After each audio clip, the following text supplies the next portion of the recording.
Hi, ഇന്ന് നമുക്കൊരു Italian psychological thriller സിനിമയെ പരിചയപ്പെടാം. എന്തായാലും സിനിമയെ പറ്റി ഡീറ്റെയിൽ ആയിട്ട് അറിയുന്നതിന് മുന്നോടിയായിട്ട് ചാനൽ ആദ്യമായിട്ടാണ് കാണുന്നതെങ്കിൽ സബ്സ്ക്രൈബ് ചെയ്യാനും വീഡിയോ കണ്ട് ഇഷ്ടപ്പെടുകയാണെങ്കിൽ ലൈക്ക് ചെയ്യാനും ഷെയർ ചെയ്യാനും ഒക്കെ തന്നെ ഒന്ന് ശ്രമിക്കുക. പിന്നെ ഈ ഒരു സിനിമ എവിടെയും മലയാള പരിഭാഷയൊന്നും നടത്തിയായിട്ട് എനിക്കറിയില്ല. ഞാൻ നോർമൽ സബ് ടൈറ്റിലൊക്കെ ഉപയോഗിച്ചാണ് കണ്ടത്. അതിൻ്റെ ലിങ്കും സബ് ടൈറ്റിലൊക്കെ വേണമെങ്കിൽ നമ്മുടെ ടെലിഗ്രാമിൽ കൊടുത്തേക്കാം. ഇനി സിനിമയുടെ പേര് പറയാം. സിനിമയുടെ പേര് ദ ബെസ്റ്റ് ഓഫർ. 2013 പുറത്തിറങ്ങിയിട്ടുണ്ടായിരുന്ന ഈ ഇറ്റാലിയൻ സൈക്കോളജിക്കൽ ത്രില്ലർ സിനിമയുടെ കഥയിലേക്ക് നോക്കുമ്പോഴത്തേക്കും നമ്മൾ ചിത്രത്തിലെ കഥാനായകന്റെ പേരെന്നുള്ളത് വിർജിൽ ഓൾഡ്മാൻ എന്നുള്ളതാണ്. ആൾ ചെറിയ ബിസിനസ്സും കാര്യങ്ങളൊക്കെയാണ് ചെയ്യുന്നത്. എന്ത് ബിസിനസ് ആണെന്ന് ചോദിച്ചു കഴിഞ്ഞാൽ ഈ പുരാവസ്തുക്കളും കാര്യങ്ങളൊക്കെ തന്നെ വാങ്ങി വിൽക്കുക, അങ്ങനെയൊക്കെയുള്ള ഏകദേശ പരിപാടികളാണ് മൂപ്പര് ചെയ്യുന്നത്. കൂടാതെ ഇദ്ദേഹത്തിന് ഒന്ന് രണ്ട് ചെറിയ പ്രശ്നങ്ങളൊക്കെ ഉണ്ട്.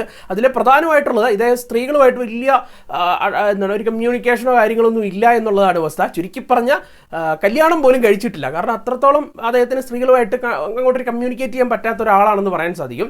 ഒരു ഇൻട്രോവേർട്ട് എന്നൊക്കെ വേണമെങ്കിൽ കൂട്ടിക്കും. അതുപോലെ തന്നെ ഇദ്ദേഹത്തിന് ഒരു അവസ്ഥയുണ്ട്, നിങ്ങൾക്കറിയില്ല, OCD എന്ന് പറഞ്ഞ അവസ്ഥ.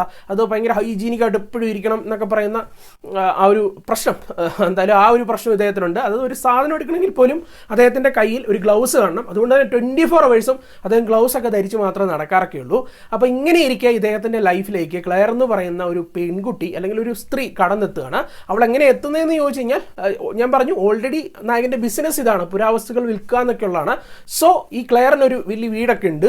ആ വീടിനുള്ളിൽ കുറച്ച് പുരാവസ്തുക്കളും കാര്യങ്ങളൊക്കെ ഉണ്ട്. അപ്പോൾ അതൊക്കെ ഒന്ന് വിറ്റ് കൊടുക്കുമോ എന്ന് ചോദിച്ചിട്ടാണ് നായകനെ കോൺടാക്ട് ചെയ്യുന്നത്. ഇതിനുശേഷം എന്തൊക്കെ സംഭവിച്ചു എന്ന് നിങ്ങൾ സിനിമ കണ്ടു തന്നെ മനസ്സിലാക്കിയെടുക്കുക. അത്യാവശ്യം ത്രില്ലിംഗ് ആയിട്ടുള്ള ഒരു കഥയുള്ള ചിത്രമാണ് ദ ബെസ്റ്റ് ഓഫർ എന്നുള്ളത് തന്നെയാണ് സിനിമയുടെ ഏറ്റവും വലിയൊരു പ്ലസ് പോയിന്റ് എന്നുള്ളത്. കാരണം ഈ ഒരു സിനിമ പ്രേക്ഷകരെ ഒരു ആകാംക്ഷയോടെ കൂട്ടിക്കൊണ്ടുപോകും, അല്ലെങ്കിൽ കഥാപരമായിട്ട് നോക്കിക്കാണുമ്പോഴത്തേക്കും പ്രേക്ഷകർക്ക് മുന്നോട്ട് കണ്ടുകൊണ്ടിരിക്കാൻ വേണ്ടിയുള്ള ഒരു ത്വര ഈ ഒരു സിനിമയുടെ കഥാപരിസരം സൃഷ്ടിക്കുന്നുണ്ട്. നമുക്കിങ്ങനെ എന്തൊക്കെ ആയിരിക്കാം, അല്ലെങ്കിൽ എന്താകും, അല്ലെങ്കിൽ ഇതെന്താണ് എന്നൊക്കെ ഇങ്ങനെ അറിയാൻ വേണ്ടിയുള്ള ആകാംക്ഷകൾ തുടക്കം തൊട്ട് തന്നെ ചിത്രത്തിൻ്റെ കഥ ഡെവലപ്പ് ചെയ്ത് സൃഷ്ടിക്കുന്നുണ്ട്. അത്യാവശ്യം എൻഗേജിങ് ആക്കി തന്നെയാണ് സിനിമ ആദ്യാവസാനം പോകുന്നതെന്ന് പറയാൻ സാധിക്കും. കൂടാതെ ക്ലൈമാക്സ് ഒക്കെ കഴിയുമ്പോഴത്തേക്കും അൺഎക്സ്പെക്റ്റഡ് ആയിട്ടുള്ള ചെറിയ ട്വിസ്റ്റുകളും കൊണ്ടുവെക്കുന്നുണ്ടെന്ന് പറയാൻ സാധിക്കും. ആ ട്വിസ്റ്റ് എന്നുള്ളത് നമുക്ക് കറക്റ്റ് ക്ലൈമാക്സ് ആകുമ്പോഴേ മനസ്സിലാകാൻ പറ്റുള്ളൂ എന്നൊന്നും ഇല്ല കേട്ടോ. എനിക്ക് ഏകദേശം കുറച്ചങ്ങ് മൂവായി ഒരു അരമണിക്കൂറൊക്കെ മുമ്പ് തന്നെ ചെറുതായിട്ട് ഗസ് ചെയ്യാനൊക്കെ ആരംഭിച്ചിരുന്നു. ഏകദേശം അതുപോലെയാണ് വന്നതെങ്കിലും അതിനുള്ളിലും വേറെ പ്രതീക്ഷിക്കാത്ത കുറച്ച് സംഭവങ്ങളൊക്കെ ഉണ്ടായിരുന്നു. അപ്പോൾ അത്തരത്തിലുള്ള ഒരു കഥയാണ്, അത്യാവശ്യം പ്രേക്ഷകരെ ബോറടിപ്പിക്കാത്ത കുറച്ച് ത്രില്ലിംഗ് ആയിട്ടുള്ള സസ്പെൻസ്ഫുൾ ആയിട്ടുള്ള കഥയുണ്ടെന്നുള്ളത് തന്നെയാണ് ദ ബെസ്റ്റ് ഓഫറിൻ്റെ ആദ്യത്തെ സവിശേഷത എന്നുള്ളത്. കൂടാതെ ഈ ഒരു സിനിമയുടെ കഥയിലൂടെ നമ്മളിലേക്ക് എത്തിക്കുന്നത് നമ്മുടെ നായകൻ്റെ ഇമോഷൻസ് എന്നുള്ളതാണ്. അതെന്താണെന്ന് ഞാൻ കൂടുതലായിട്ടൊന്നും പറയുന്നില്ല. ഞാൻ ഓൾറെഡി പറഞ്ഞല്ലോ, ഇത്തരത്തിലുള്ള കുറച്ച് സ്വഭാവ സവിശേഷതകളുള്ള ഒരു ക്യാരക്ടറാണ് അദ്ദേഹത്തിൻ്റെത്. അത് വളരെ നൈസായിട്ട് സ്ക്രീനിലേക്ക് അദ്ദേഹത്തിന് എത്തിക്കാൻ സാധിച്ചു എന്നുള്ളതും ചിത്രത്തിൻ്റെ വലിയൊരു വിജയം തന്നെയാണ്. കാരണം അദ്ദേഹത്തിൻ്റെ ഇമോഷൻസ് നമ്മളിലേക്ക് കണക്റ്റ് ആയി കഴിഞ്ഞ് കഴിഞ്ഞാൽ ഇതിൻ്റെ പല കാര്യങ്ങളും നമുക്ക് ഒരു ഷോക്കിംഗ് ആയിട്ടൊക്കെ നമുക്ക് തോന്നുള്ളൂ. അങ്ങനെയുള്ള ഒരു ക്യാരക്ടറായിരുന്നു.